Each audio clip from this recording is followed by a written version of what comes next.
الحمد لله رب العالمين والعاقبة للمتقين والصلاة والسلام على سيد الأنبياء والمرسلين وعلى آله وأصحابه وأزواجه وذرياته أجمعين. أما بعد فأعوذ بالله من الشيطان الرجيم. بسم الله الرحمن الرحيم. إنما يريد الله ليذهب عنكم الرجس أهل البيت ويطهركم تطهيرا.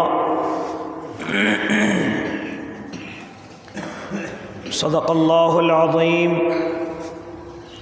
وصدق رسوله النبي الكريم ونحن على ذلك من الشاهدين والشاكرين والحمد لله رب العالمين. واجب الاحترام ساتھیوں، بزرگوں، نوجوانوں اور معصوم بچوں، اپنے گھروں میں سماعت فرمانے والی اسلامی مائیں اور بہنوں، آپ حضرات کے سامنے گزشتہ کئی مہینوں سے اللہ کے نبی صلی اللہ علیہ وسلم کی سیرت طیبہ بیان کی جا رہی ہے، اور آپ حضرات بھی بڑے شوق اور ذوق کے ساتھ سماعت فرما رہے ہیں. دعا ہے کہ اللہ ہم سب کو عمل کی بھی توفیق دے دے. آپ حضرات کے سامنے گزشتہ کئی ہفتے اللہ کے نبی صلی اللہ علیہ وسلم کی ازواج مطہرات کا تذکرہ، آپ نے اپنی زندگی کے اندر 11 نکاح فرمائے، اس کی تفصیل آپ حضرات کے سامنے آ چکی ہے. اب ارادہ یہ ہے کہ میرے اور آپ کے آقا کے کتنی اولادیں ہوئی ہیں، ان کے نام کیا ہیں، تو مختصر آپ حضرات کے سامنے یہ بھی آ جائے تاکہ آپ کے علم میں اضافہ ہو جائے. اور میرا اور آپ کا حق ہے اللہ کے نبی صلی اللہ علیہ وسلم کی طرف سے کہ میں اور آپ ان کی بیویوں کے نام، ان کی اولادوں کے نام یہ یاد رکھیں، تاکہ کوئی ہم سے معلوم کرے تو ہم بتلا دیں کہ آپ کی اہلیائیں اتنی تھیں، ان کے نام یہ ہیں. اسی طرح آپ کے اتنی اولادیں تھیں، ان کے نام یہ ہیں. میرے بھائی، آپ صلی اللہ علیہ وسلم کے 3 بیٹے اس دنیا کے اندر آئے اور 4 بیٹیاں آپ صلی اللہ علیہ وسلم کی طرف سے اس دنیا کے اندر آئی. یہ تمام کی تمام اولادیں، 2 بیٹے اور 4 بیٹیاں، یہ آپ کی پہلی اہلیہ محترمہ حضرت خدیجۃ الکبریٰ رضی اللہ تعالی عنہا سے ہوئی، اور ایک بیٹے حضرت ابراہیم آپ کی باندی حضرت ماریہ قبطیہ سے ہوئے. اس کے علاوہ آپ علیہ السلام کے کسی اور بیوی سے کوئی اولاد نہ ہوئی. صرف جتنی بھی اولادیں ہیں وہ حضرت خدیجۃ الکبریٰ کے بدن سے ہیں، جو آپ کی پہلی اہلیہ ہیں، جو آپ کی پہلی زوجہ محترمہ ہیں اور ہماری ماں ہیں. لہذا انہی سے آپ کے 2 بیٹے ہیں اور 4 بیٹیاں آپ صلی اللہ علیہ وسلم کی حضرت خدیجہ سے ہیں. صرف ایک بیٹے حضرت ابراہیم حضرت ماریہ قبطیہ سے لہذا آپ حضرت خدیجۃ الکبریٰ سے نکاح فرماتے ہیں۔ آپ کے پہلے ایک بیٹا ہوتا ہے جس کا نام آپ محمد قاسم رکھتے ہیں، اور اسی سے آپ کی نسبت چلی ہے کہ لوگ آپ کو ابو القاسم کہا کرتے تھے۔ یہ آپ کے پہلے بیٹے ہیں، لیکن ان کی عمر زیادہ نہ ہو سکی۔ 2 سال 6 مہینے کے اندر آپ اس دنیا سے رخصت ہو جاتے ہیں۔ لہذا بعض روایتوں کے اندر آتا ہے صرف 7 مہینے آپ اس دنیا کے اندر رہے۔ آپ علیہ السلام کے پہلے بیٹے حضرت قاسم ہوتے ہیں۔ آپ 7ویں دن ان کا عقیقہ فرماتے ہیں، اور اسی طریقے سے ان کے بال اتروا کر اسی کے بقدر آپ چاندی کو صدقہ کرتے ہیں اور بالوں کو زمین میں دفنا دیتے ہیں۔ یہ طریقہ مجھے اور آپ کو بھی اختیار کرنا چاہیے۔ آج میں نے اور آپ نے عقیقے کو بھی رواج بنا دیا، ایک تہوار سا بنا دیا، حالانکہ عقیقہ اپنے بچے کی طرف سے صدقہ ہوتا ہے، شیطان سے حفاظت کا ذریعہ ہوتا ہے۔ عقیقہ اپنی اولاد کی حفاظت کا ایک طریقہ ہوتا ہے، تاکہ اولاد کی طرف سے کوئی شیطان اگر قبضہ کرنا چاہے، کوئی غلط اثرات اس پر نہ پڑنے پائے۔ اس لیے پیدائش کے 7ویں دن بعد عقیقہ اس کی جان اور مال کا صدقہ اللہ کی راہ میں کیا جاتا ہے۔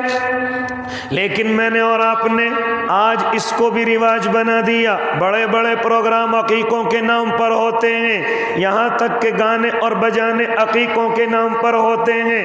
میرے بھائی پھر ثواب نہیں ہے، یاد رکھنا یہ گناہ ہو چکا ہے۔ اور یہاں تک کہ بھات کے نام پر نئی نئی چیزیں مانگی جاتی ہیں اور بڑے بڑے پروگرام کیے جاتے ہیں، رشتہ داروں پر زور دیا جاتا ہے کہ میرے بیٹے کا عقیقہ ہے، آپ کو فلاں کپڑے فلاں چیزیں لے کر کے آنی ہے۔ یہ تمام کی تمام چیزیں شریعت کے اندر ان کی کوئی اصل وجہ نہیں ہے، شریعت کے اندر ان کی کوئی اصل نہیں ہے، لیکن میں اور آپ پھر بھی پتہ نہیں کہاں سے سنت کے اندر میں اور آپ کہاں سے شیطان کو لے آتے ہیں، حالانکہ یہ سنت ہے اور میرے اور آپ کے اللہ کو راضی کرنے کا طریقہ ہے، لیکن میں اور آپ اللہ سے زیادہ شیطان کو راضی کرنے لگے ہیں۔ یہ عقیقہ میرے اور آپ کے آقا کا طریقہ ہے، یہ عقیقہ میرے اور آپ کے آقا کی سنت ہے۔ میرے اور آپ کے آقا نے اس عقیقے کو، میرے اور آپ کے آقا نے اس عقیقوں کے 7ویں دن فرمایا ہے، لیکن میرے بھائی آج میں اور آپ چھٹی کے نام پر تو خرچ کر دیتے ہیں، لیکن 7ویں دن کا عقیقہ نہیں کریں گے۔ کیوں؟ اس لیے کہ 7ویں دن اللہ کے نبی کی سنت ہوگی اور چھٹے دن ہماری اپنی مرضی ہوگی۔ ثواب تو نہیں چاہیے، مجھے اور آپ کو رسموں پر چلنا ہے، جو ہمارے باپ دادا کر کے چلے گئے وہ کرنا ہے۔ اس لیے میرے بھائی میں اور آپ عقل سے کام لیں۔ جب میں اور آپ خرچ کر رہے ہیں تو کیوں نہ اس میں اللہ کی رضا کو شامل کر لیں، کیوں نہ اس میں اللہ کی خوشی کو شامل کر لیں۔ کیوں چھٹی کا نام دیا جاتا ہے؟ 7واں دن کہنے میں آفت آ رہی ہے، 7واں دن کہنے میں کوئی مصیبت آ رہی ہے، لیکن نہیں، مجھے اور آپ کو اپنی من مرضی کرنی ہے۔ لہذا میرے بھائی سن لیجئے شریعت کیا کہتی ہے۔ شریعت 7ویں دن عقیقہ کرنے کو کہتی ہے، اور اسی عقیقے میں سر کے بال اتروا کر کے چاندی صدقہ کرنے کو کہتی ہے۔ لیکن یہ جو چھٹی اور ہمارے درمیان میں چیزوں سے چل پڑی ہیں اور عقیقے کے نام پر چھوچک آ رہے ہیں اور عقیقے کے نام پر بھات وغیرہ کے خرچے دیے جا رہے ہیں، ان کا شریعت میں کوئی تعلق نہیں ہے۔ یہاں تک کہ بیچارے جو بہن کے، جو اسی طریقے سے بیوی کے بھائی ہوتے ہیں، ان پر زور دیا جاتا ہے کہ آپ بھات میں کیا لے کر کے آئیں گے، آپ چوچک میں کیا لے کر کے آئیں گے۔ یہ ساری کی ساری چیزیں ان کا شریعت سے کوئی تعلق نہیں ہے، یہ رسم و رواج ہیں، یہ بدعتیں ہیں۔ لہذا ان کو جتنا جلد ہو سکے مجھے اور آپ کو ختم کرنا ہے، ورنہ میرے بھائی کسی بچے کا عقیقہ ہو جائے اور اس پر شیطان مسلط ہو جائے، یہ ہو ہی نہیں سکتا۔ کسی بچے کا عقیقہ ہو جائے، اس پر اثرات جناتوں کے ہو جائے، ایسا ہو ہی نہیں سکتا۔ اس لیے میرے آقا نے یہ جو عقیقے کی سنت فرمائی ہے، ساتھ میں یہ بھی فرمایا تھا کہ جس بچے کا عقیقہ ہو جائے اس کو پوری زندگی شیطان پریشانی نہیں کر سکتا۔ لیکن آج میں اور آپ عقیقے کرتے پھر بھی ہماری اولادیں پریشان رہتی ہیں، پھر بھی ہمارے بچے پریشان رہتے ہیں۔ جانتے ہو وجہ کیا ہے؟ وجہ یہ ہے کہ ہم نے عقیقے کو اللہ کے نبی کے طریقے پر نہیں کیا، اپنی مرضی کے مطابق کیا، رسم و رواج کو ادا کیا، سنتوں کو ادا ہی نہیں کیا۔ سنتوں پر میں اور آپ نے عمل کر کے ہی نہیں دکھایا، تو پھر کہاں سے وہ اثرات پیدا ہو جائیں جن کا وعدہ میرے آقا نے کیا ہے، جن کا وعدہ میرے اور آپ کے آقا محمد عربی صلی اللہ علیہ وسلم نے کیا ہے۔ 7ویں دن کرنا ہی نہیں ہے۔ جب سال گزر جاتے ہیں، 2 سال ہو جاتے ہیں، بچے بڑے بڑے ہو جاتے ہیں، اب ان کو عقیقے یاد آ رہے ہیں۔ یاد رکھنا، عقیقہ صرف 7ویں دن یا 11ویں یا 14ویں دن یا زیادہ سے زیادہ 21ویں دن ہے، اس کے بعد وہ عقیقہ نفلی ہو جاتا ہے۔ کرو، ثواب ملے گا، لیکن وہ وعدہ شاید مکمل نہ ہو جو میرے اور آپ کے آقا نے فرمایا ہے کہ آپ کا بچہ پوری زندگی شیاطین سے، جنات سے، ان چیزوں سے، پریشانیوں سے، ان چیزوں سے حفاظت میں رہے گا۔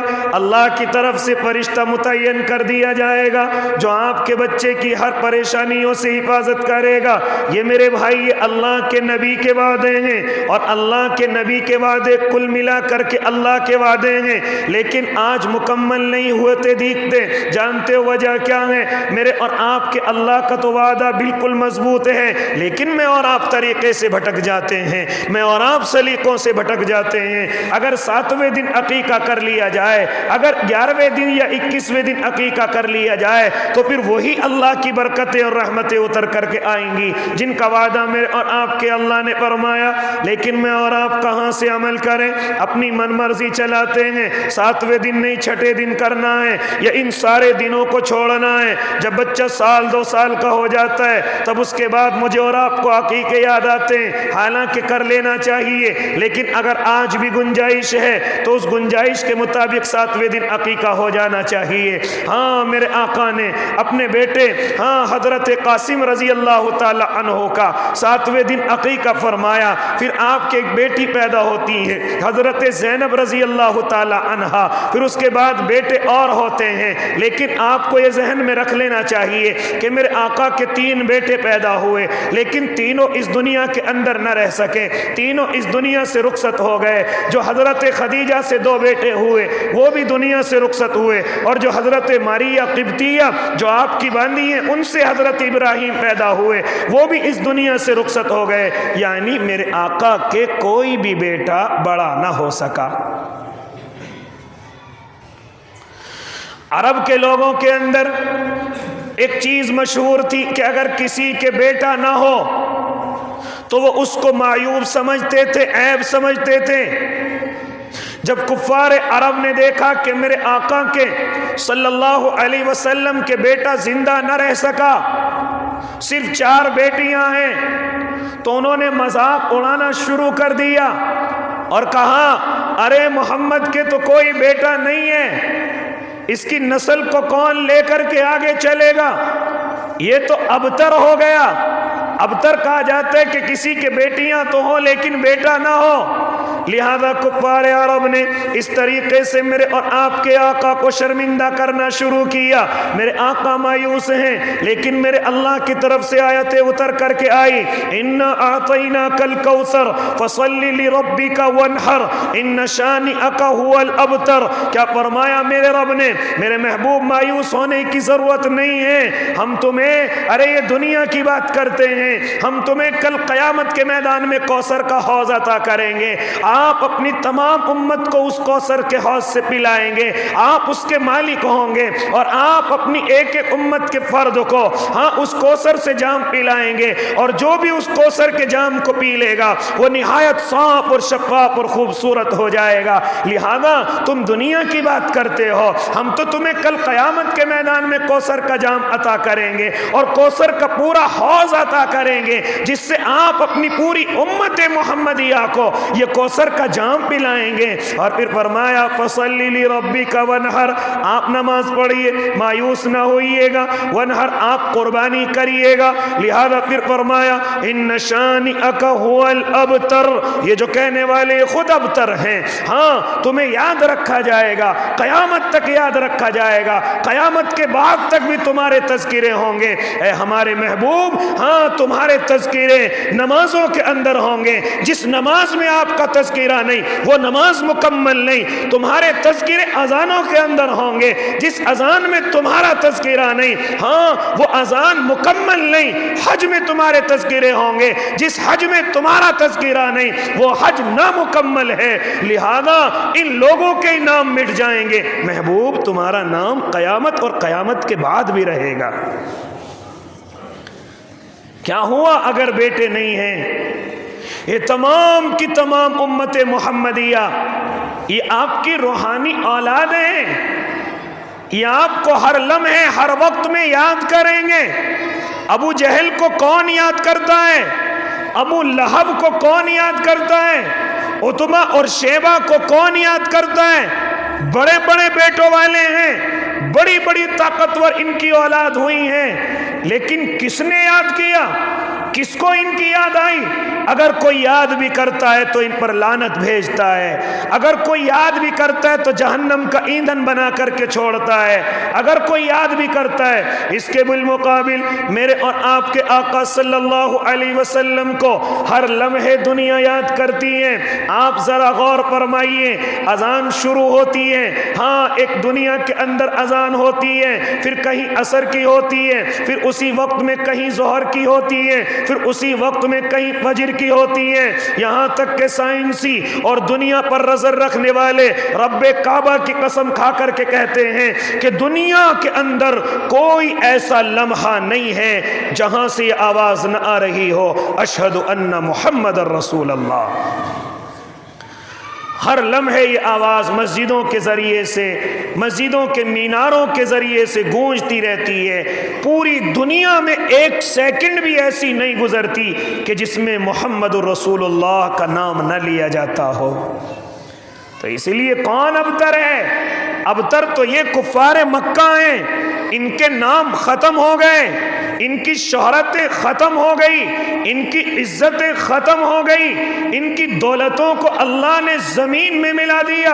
ابتر محبوب آپ نہیں ہیں، ابتر تو یہ ہیں، ان کو بھلا دیا جائے گا، اور محبوب تمہیں قیامت میں بھی اور قیامت کے بعد تک یاد کیا جائے گا، زبانوں پر رہے گا۔ میں نے ابھی کہا کہ اذان مکمل نہیں ہو سکتی آقا کے بغیر، نماز مکمل نہیں ہو سکتی محبوب کے بغیر، ہاں حج مکمل نہیں ہو سکتا میرے آقا کے بغیر، یہاں تک کہ اگر کوئی یہ چاہے کہ میں اللہ کو راضی کرنے والی زندگی گزاروں تو وہ زندگی ہو ہی نہیں سکتی میرے آقا کے بغیر۔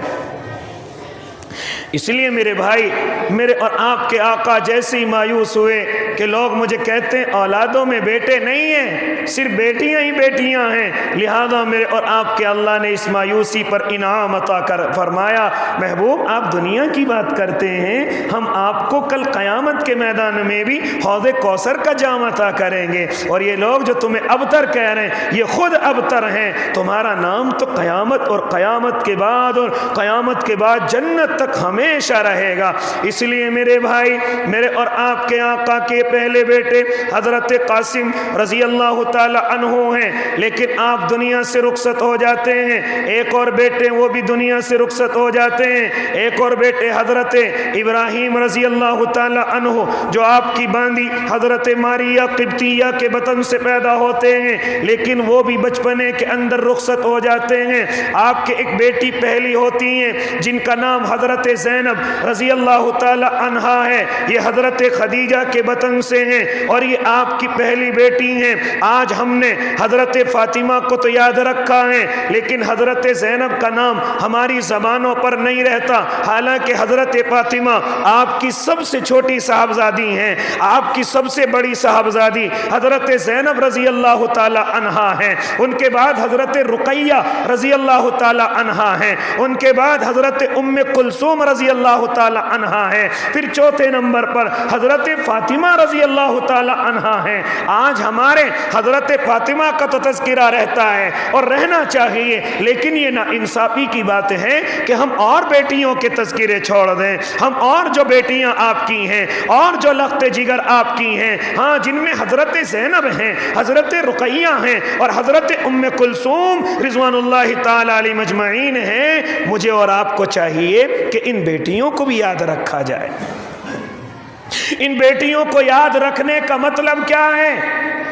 ان کی سیرتوں کو پڑھا جائے، ان کی قربانیوں کو یاد کیا جائے، ان کے ناموں پر اپنی بیٹیوں کے نام رکھے جائیں۔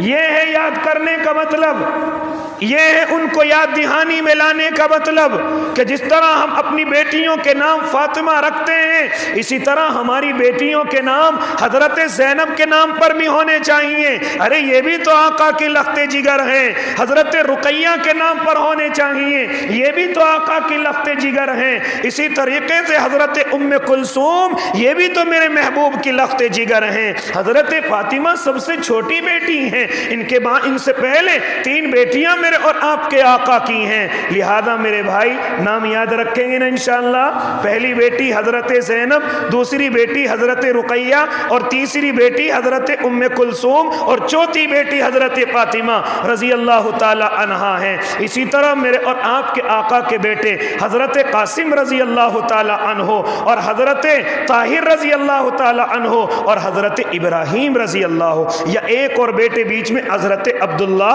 انہی کو طاہر اور طیب بھی کہا جاتا ہے۔ لہذا اس طریقے سے بیٹوں کے نام یاد رکھیں، حضرت قاسم پہلے، حضرت عبداللہ دوسرے اور حضرت ابراہیم تیسرے۔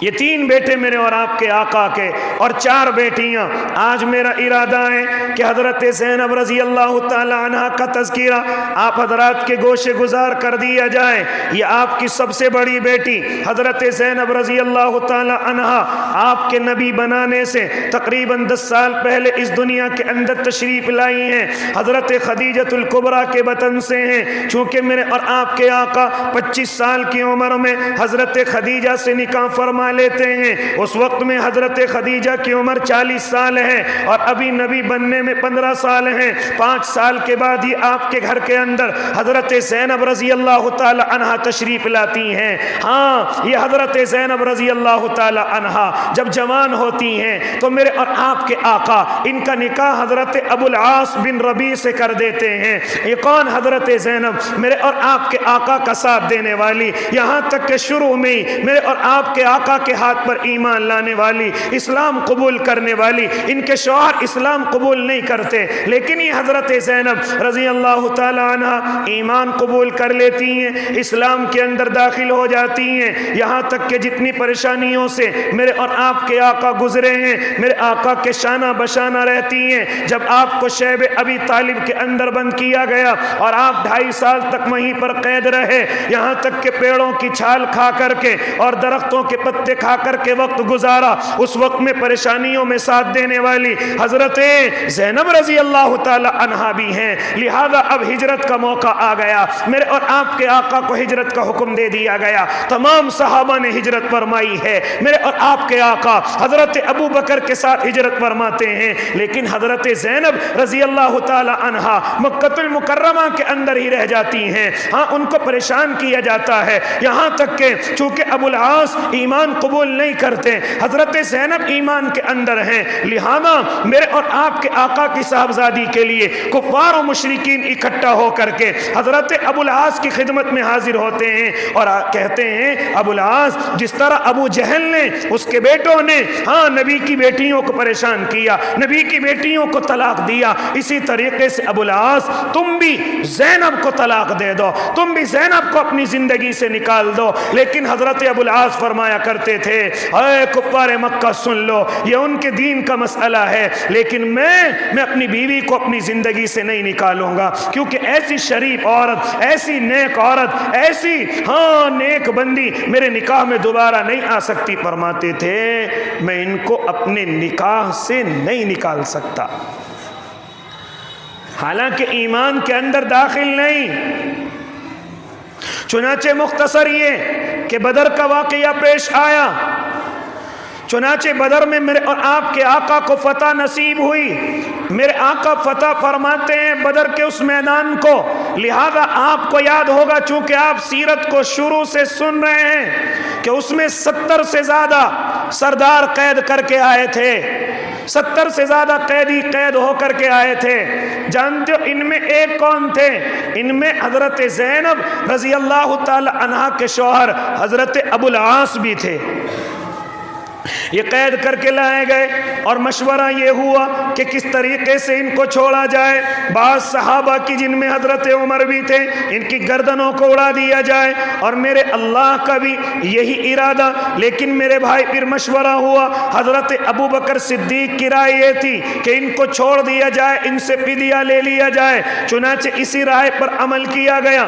آیتیں اتر کر کے آئی، یہ بعد کی باتیں ہیں، کبھی تفصیلی موقع آئے گا تو انشاءاللہ بتلاؤں گا، لیکن اس وقت میں حضرت ابو بکر کی رائے یہ ہے اللہ کے نبی ان سے فدیہ لیجئے اور ان کو چھوڑ دیجئے، کیونکہ ہمارے گھر والے ہیں، یہ ہمارے خاندان والے ہیں۔ لہذا میرے آقا نے اسی رائے پر عمل کیا اور فدیہ لے کر کے چھوڑ دیا گیا۔ مکہ المکرمہ میں اعلان کرایا کہ جن جن کے قیدی اللہ کے نبی کے یہاں پر ہیں وہ ان کو فدیہ بھجوا دیں، 1000 درہم یا دنانیر، جو بھی کچھ وہ فدیہ متعین ہوا اس کو اللہ کے نبی کی خدمت میں بھجوا دیں، آپ کے قیدیوں کو چھوڑ دیا جائے گا۔ لہذا فدیہ آتے رہے، اللہ کے نبی قیدیوں کو چھوڑتے رہے، لیکن جیسے دیکھا کہ ایک فدیہ اور آیا ہے لیکن اس میں ایک ہار ہے، میرے آقا کی نظر پڑی ہے، ارے یہ ہار تو حضرت خدیجۃ الکبریٰ کا ہے، یہ ہار کہاں سے آیا؟ معلوم ہوا کہ حضرت زینب نے اپنے شوہر کو چھڑوانے کے لیے یہ ہار بھیجا ہے،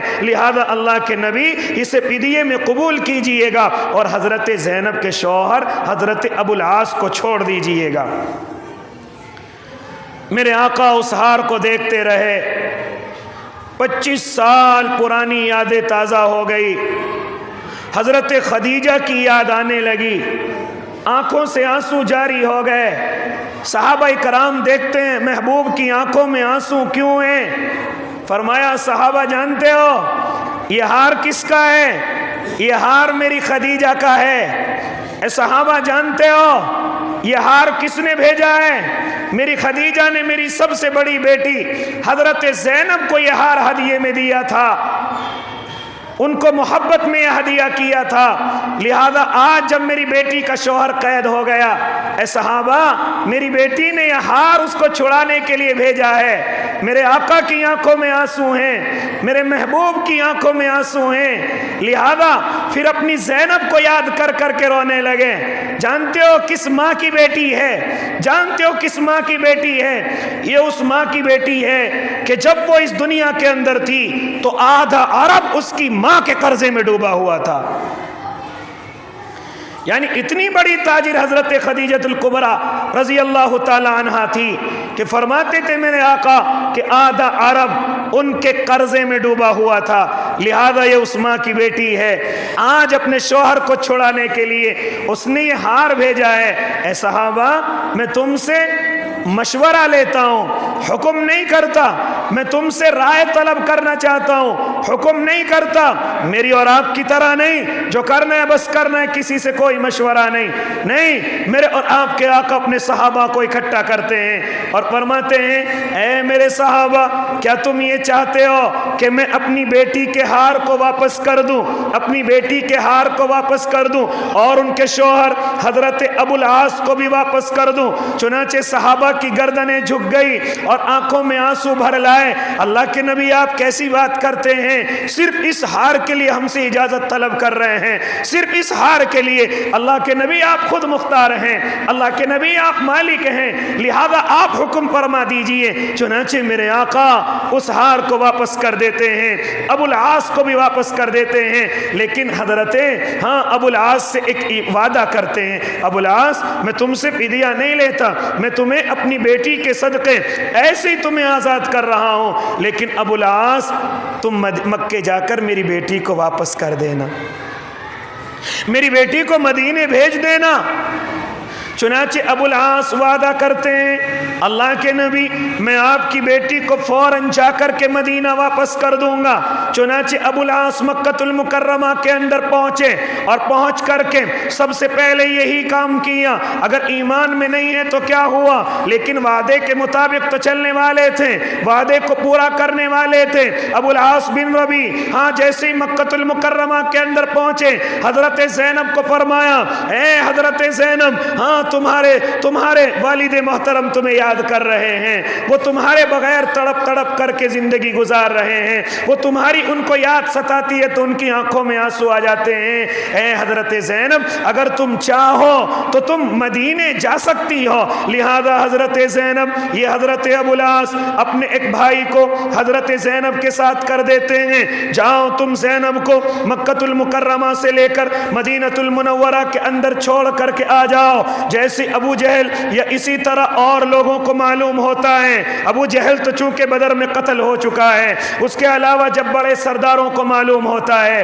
خاص طور سے ابو سفیان کو معلوم ہوتا ہے، تو ابو سفیان کی سمجھ میں بات آتی ہے ارے حضرت زینب اللہ کے نبی کی بیٹی مکے سے مدینے کی طرف جا رہی ہے۔ لہذا ابو سفیان کچھ ساتھیوں کو لے کر کچھ نوجوانوں کو لے کر آگے راستے میں آ کر کے روک لیتا ہے اور کہتا ہے ہاں تم جا تو سکتی تھی لیکن اس طرح کھلم کھلا جاؤ گی، یہ ہماری بے عزتی ہے، یہ ہماری ذلت ہے۔ لہذا انہی میں ایک ایسا شریر آدمی کھڑا ہوا تھا جس نے اونٹنی کو بدکا دیا یا اونٹنی کے کوئی زخم مارا جس کی وجہ سے اونٹنی بدک گئی۔ حضرت زینب رضی اللہ تعالی عنہا اونٹ سے نیچے گری ہیں، زخمی ہو گئی، اور زخمی ہونے کی حالت میں آپ حمل سے ہیں، وہ حمل بھی آپ کا ضائع ہو گیا۔ جانے نہیں دیا، خون میں لت پت ہیں، لیکن مکہ المکرمہ سے مدینے کی طرف اللہ کے نبی کے پاس جانے نہیں دیا۔ لہذا واپس حضرت زینب مکہ المکرمہ کے اندر لائی گئی۔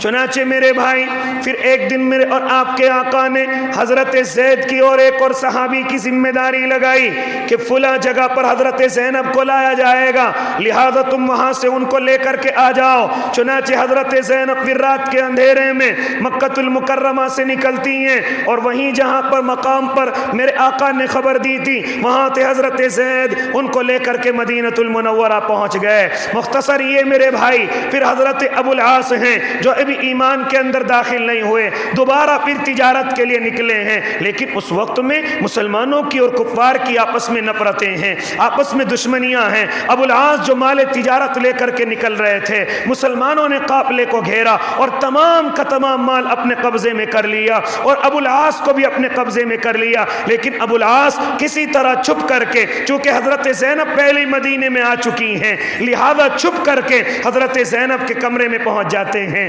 حضرت زینب کے گھر پر پہنچ جاتے ہیں، لہذا رات وہیں گزارتے ہیں۔ لیکن میرے بھائی حضرت زینب نے اپنی طرف آنے نہ دیا، کیوں؟ اس لیے کہ تم مشرک ہو، میں ایمان والی ہوں، اور اشوار ہے تو کیا ہوا، لیکن مشرک اور ایمان والا دونوں ایک جگہ جمع نہیں ہو سکتے۔ صبح کو اللہ کے نبی جب فجر کی نماز پڑھنے کے لیے آئے، جب فجر کی نماز ادا کرنے کے لیے آئے تو حضرت زینب نے عورتوں کے چبوترے سے آواز لگائی کہ اے مسلمانوں، میں نے ابو العاص کو پناہ دی ہے۔ اللہ کے نبی نے جب یہ آواز سنی تو صحابہ سے عرض کرنے لگے اے صحابہ کیا تم نے سنا ہے جو میں نے سنا ہے؟ ابھی آواز آئی ہے اور شاید یہ آواز زینب کی ہے۔ چنانچہ فرمایا اے صحابہ رب کعبہ کی قسم میں اس معاملے میں بالکل شامل نہیں ہوں، جو تم نے ابھی سنا وہ میں نے بھی ابھی سنا۔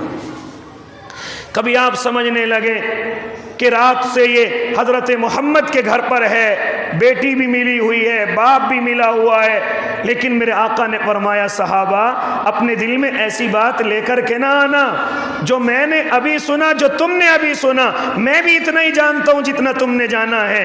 لہذا لیکن فرمایا اگر مسلمانوں کا ادنا سے ادنا آدمی کسی کو بھی پناہ دے دے گا، لہذا وہ سب کی طرف سے پناہ مانی جائے گی، سب کی طرف سے اس کو قبول کیا جائے گا۔ حضرت زینب نے اگر ابو العاص کو پناہ دی ہے تو تو ان کی پناہ کو قبول کیا جائے گا۔ لہذا حضرت ابو العاص کو پھر میرے اور آپ کے آقا دوبارہ اپنے پاس بلواتے ہیں اور بلوا کر کے کہتے ابو العاص بار بار گرفتار ہو کر کے آتے ہو، بار بار گرفتار ہو جاتے ہو، کیا چاہتے ہو؟ اللہ کے نبی رحم کر دیجئے۔ چنانچہ میرے آقا صحابہ سے عرض کرتے ہیں کہ جو ان کا جو مال لوٹا گیا ہے وہ تمام کا تمام واپس لا کر کے انہی کو دے دیا جائے تاکہ مکہ المکرمہ آزادی کے ساتھ چلے جائیں۔ چنانچہ تمام صحابہ تمام مال لا رہے ہیں، یہاں تک کہ اگر کسی کے پاس رسی ہے تو وہ بھی لے کر کے آ رہا ہے، کسی کے پاس ڈول ہے وہ بھی لے کر کے آ رہا ہے، یہاں تک کہ اگر کسی کے پاس ایک سوئی اور دھاگا بھی پہنچ گیا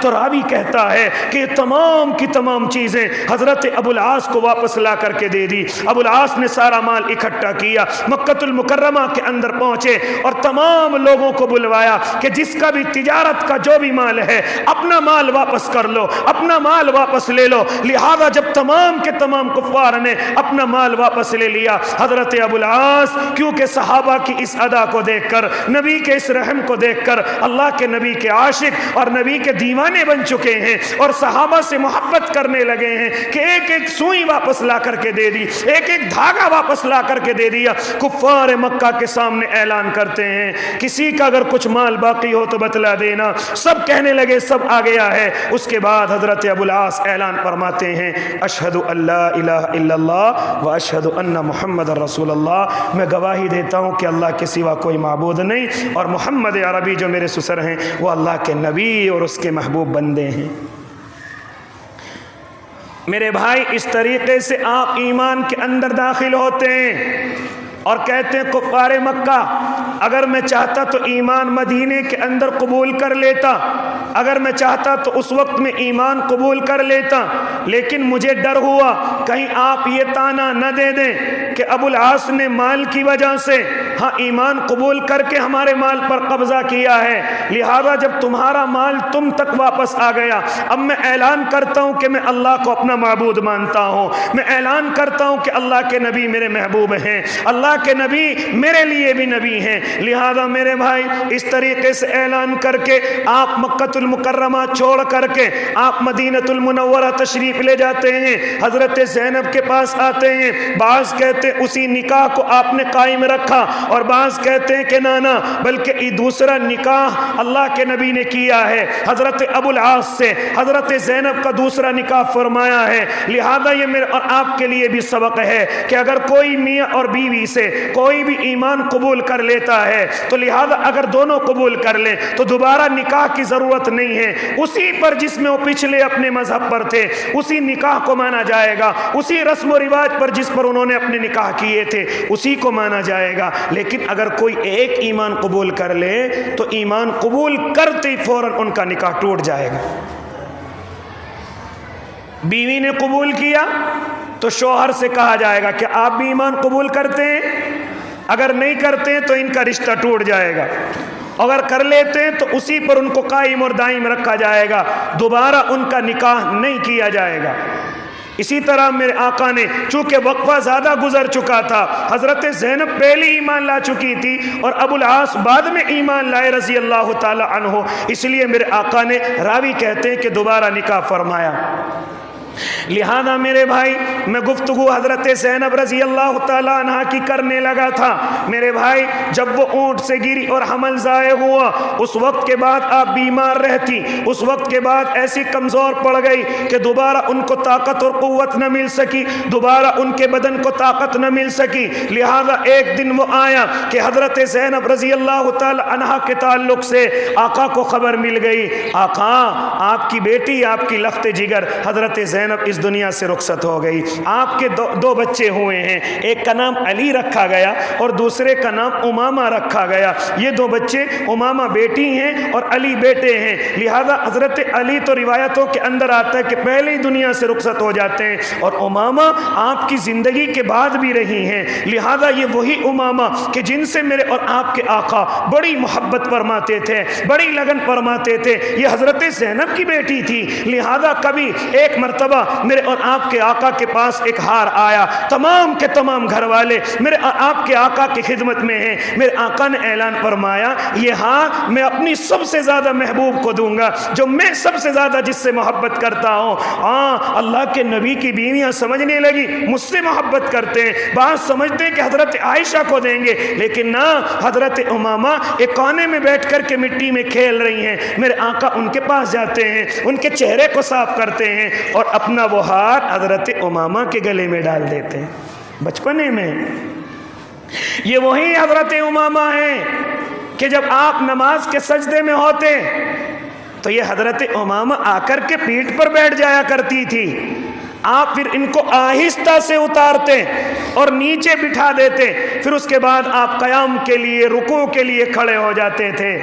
اسی طریقے سے میرے بھائی، آج جب میں اور آپ اپنے گھروں میں نماز پڑھیں، اگر بچے آ کر کے ہمیں پریشان کریں تو ان کو غصہ نہ دکھایا کرو، یہ نہ سمجھا کرو کہ بچے ہماری نماز خراب کر رہے ہیں، یہ بچے ہمیں پریشان کر رہے ہیں۔ بچوں کو غصے کی نظروں سے نہ دیکھا کرو، کیونکہ اگر آج یہ بچپنے کے اندر آ کر کے ہمارے پاس کھیل رہے ہیں تو کل کے نمازی بھی تو یہی ہیں، کل کو صفوں میں کھڑے ہونے والے بھی تو یہی ہیں۔ اس لیے میں اور آپ اپنے ان بچوں کو زیادہ غصہ نہ دکھایا کریں، اپنے ان بچوں کو زیادہ ڈانٹ ڈپٹ نہ کیا کریں، کیونکہ اگر ان کے دلوں میں ڈر بیٹھ گیا تو یہ بڑے دنوں کے بعد پھر مسجد میں آئیں گے، بڑی خوشامدوں کے بعد مسجدوں میں آئیں گے، پھر دعوت والوں کو محنت کرنی پڑے گی، پھر علماء کو محنت کرنی پڑے گی، تب جا کر کے مسجدوں کے اندر آئیں گے۔ لیکن اگر ان کی عادت بچپنے کے اندر مسجد کے اندر آنے کی ہے تو میرے بھائی ان کو روکا نہ کریں، ان کو بھگایا نہ کریں۔ ہاں، جو 7 سال سے کم عمر کے بچے ہیں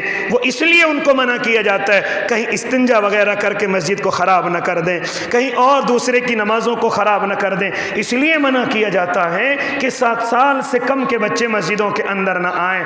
ورنہ میرے بھائی، آپ گھروں پر جب نماز پڑھیں اور آپ کے بچے آپ کو پریشان کریں، کبھی آپ کی پیٹھ پر بیٹھ جائیں، کبھی آپ کے رکوع کے نیچے کو آ جائیں، ارے حضرت حسن اور حسین میرے آقا کے نیچے سے نکل جایا کرتے تھے جب آپ آقا سجدے میں جایا کرتے تھے، آقا غصے میں نہیں ہوتے تھے بلکہ آپ محبت سے ان کو چومتے تھے۔ آج میں اور آپ اللہ کے نبی سے زیادہ بڑے نمازی بن جاتے ہیں، بچوں کو ڈانٹتے ہیں، بچوں کو ڈپٹتے ہیں، ان کو گھر سے باہر بھگا دیتے ہیں، کنڈی لگا کر کے نماز پڑھتے ہیں، بیوی کو ڈانٹتے ہیں کہ بچے کو نہیں روک سکتی میں نماز پڑھ رہا ہوں۔ ہو اللہ کے بندو، کہ تمہاری نماز اللہ کے نبی سے بھی زیادہ مضبوط ہو گئی، کہ اللہ کے نبی سے بھی زیادہ اچھی ہو گئی۔ میرے آقا کی پیٹھ پر جب سجدے میں حضرت امامہ آ کر کے بیٹھ جایا کرتی تھی، آپ آرام سے اتار کر کے سجدے میں سے اٹھا کرتے تھے۔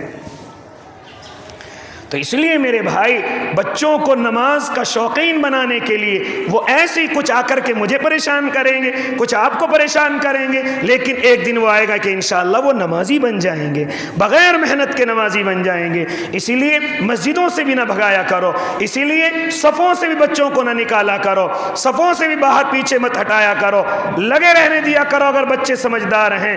اگر بچے 15 سال یا 14 یا 13 سال کے ہیں، سمجھدار ہیں، اور وہ صف میں لگ گئے ہیں تو ان کو پیچھے نہ بھگایا کرو، غصہ نہ دکھایا کرو۔ اس لیے بچوں کو بھگانا یہ مجھے اور آپ کو اس طرف لے جاتا ہے کہ بچے پھر نمازی کبھی نہیں بن سکیں گے۔ اور اگر آج ہم ان سے محبت کریں گے تو انشاءاللہ کل جب سمجھدار ہوں گے یہی بچے میرے اور آپ کے نمازی بنیں گے۔ اس لیے آپ حضرات کبھی کبھی شکایت کرتے ہیں امام صاحب بچوں کو نہیں ڈانٹتے، بچوں کو نہیں بھگاتے۔ میرے بھائی کیسے بتاؤں، کیسے بھگاؤں؟ کیونکہ مجھے نظر آ رہا ہے کل کے نمازی یہی بچے ہیں، صفوں میں لگنے والے کل کے یہی بچے ہیں۔ آج انہیں معلوم نہیں مسجد کے ادب کا، مسجد کے احترام کا، لیکن انشاءاللہ جیسے ہی بڑے ہوں گے یہ مسجد کا احترام کرنے والے بنیں گے۔ خیر، میں بات کرنے لگا حضرت زینب رضی اللہ تعالی عنہ کی، بخار ہے، بیمار ہیں، یہاں تک کہ اللہ کے نبی کو خبر پہنچی آقا حضرت زینب اس دنیا سے رخصت ہو گئی۔ میرے آقا ہاں غسل دینے والیوں سے کہتے ہیں اے اللہ کی نیک بندیوں، میری بیٹی کو ذرا آہستہ اور آرام سے اچھی طریقے سے غسل دینا،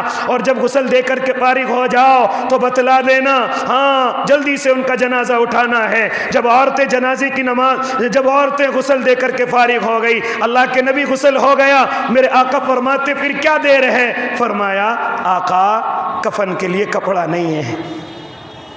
کیا فرمایا؟ آقا کفن کے لیے کپڑا نہیں ہے زینب کے لیے۔ تب میرے اور آپ کے آقا کی آنکھوں میں آنسو آئے تھے اور فرمایا تھا جانتے ہو کس کی بیٹی ہے؟ جانتے ہو کس کی بیٹی ہے؟ یہ حضرت خدیجہ کی بیٹی، اور ایک زمانہ وہ تھا کہ خدیجہ کے قرضے میں آدھا عرب ڈوبا ہوا تھا، آدھا عرب حضرت خدیجہ کے قرضے میں ڈوبا ہوا تھا، لیکن آج اس کی بیٹی کے پاس کفن کے لیے کپڑا نہیں ہے، جس کی ماں نے اپنا پورا مال اسلام کو دے کر کے اسلام کو مضبوط کیا تھا، اسلام کو جتنے بھی غریب تھے سارا مال انہی کے اوپر لٹایا تھا۔ آج زینب کے پاس کفن کا کپڑا نہیں ہے، میرے اور آپ کے آقا فوراً اپنی چادر اتارتے ہیں اور اتار کر کے کہتے ہیں لو میری بیٹی کو اس میں کفن دے دیا جائے، میری چادر میں اس کو کفن دے دیا جائے۔ حضرت زینب کو کفن دیا جاتا ہے، قبرستان لے جائی جاتی ہیں، میرے آقا فرماتے قبر میں کوئی نہ اترنا، آج زینب کا باپ اس کو قبر کے اندر اتارے گا۔ چنانچہ میرے آقا نے نماز جنازہ پڑھی ہے، پھر اس کے بعد میرے آقا نے ان کو قبر میں اتارا، اور پھر اس طریقے سے جنت البقیع کے اندر حضرت زینب رضی اللہ تعالیٰ عنہ مدفون کر دی گئی۔ انشاءاللہ ارادے کریں کہ حضرت فاطمہ کے علاوہ جتنی اور بیٹی ہیں انشاءاللہ ان کو بھی یاد رکھیں گے۔ پہلی بیٹی حضرت زینب رضی اللہ تعالیٰ عنہا ہیں۔ اللہ مجھے بھی اور آپ کو بھی عمل کی توفیق دے دے۔ جنہوں نے سنت نہیں پڑھی وہ سنت پڑھ لے۔ وآخر دعواہم الحمدللہ۔